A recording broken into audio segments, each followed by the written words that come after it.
मारिया, मेरी अम्मी का ब्लड प्रेशर हाई रहता है, दवाई भी खाती है लेकिन फ़ायदा नहीं होता, तुम तंग करती होगी ना, क्योंकि बेटियां माओ को तंग करती है तो माओ का ब्लड प्रेशर हाई हो जाता है।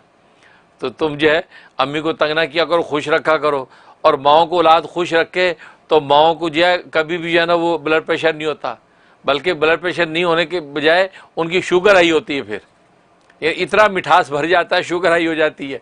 इसलिए जो है बच्चों को अपनी माँ और बाप जो है इनको खुश रखना चाहिए, उनकी आंखों की ठंडक बने।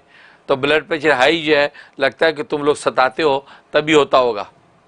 एक तो ये अपने आप को दुरुस्त करो। दूसरा जो है ब्लड प्रेशर के लिए नोट कर लो, ला हौल वला कुव्वत इल्ला बिल्लाहिल अलीय्यिल अज़ीम।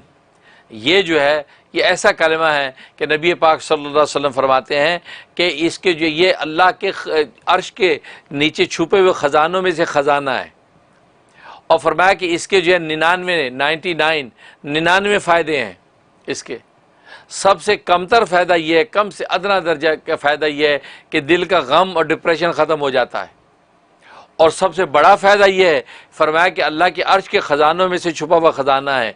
और बीज में आप नोट कर लें कि बीज के अंदर जो है 97 ख़जाने कौन कौन से होंगे। लिहाजा हर बीमारी का इलाज इसके अंदर मौजूद। इसलिए ये ला हौल वला कुव्वता इल्ला बिल्लाह, ये अम्मी से कहें कि रोज़ाना 101 दफ़ा पढ़ें, मगरिब के बाद पानी दम करके 1 कप या आधा कप पानी पी लिया करें। बाकी और किसी नमाज के बाद भी दिल करे तो कर लें, लेकिन 1 मरतबा रोज़ाना करना ज़रूरी है। इंशाअल्लाह ब्लड प्रेशर उनका कंट्रोल में आ जाएगा।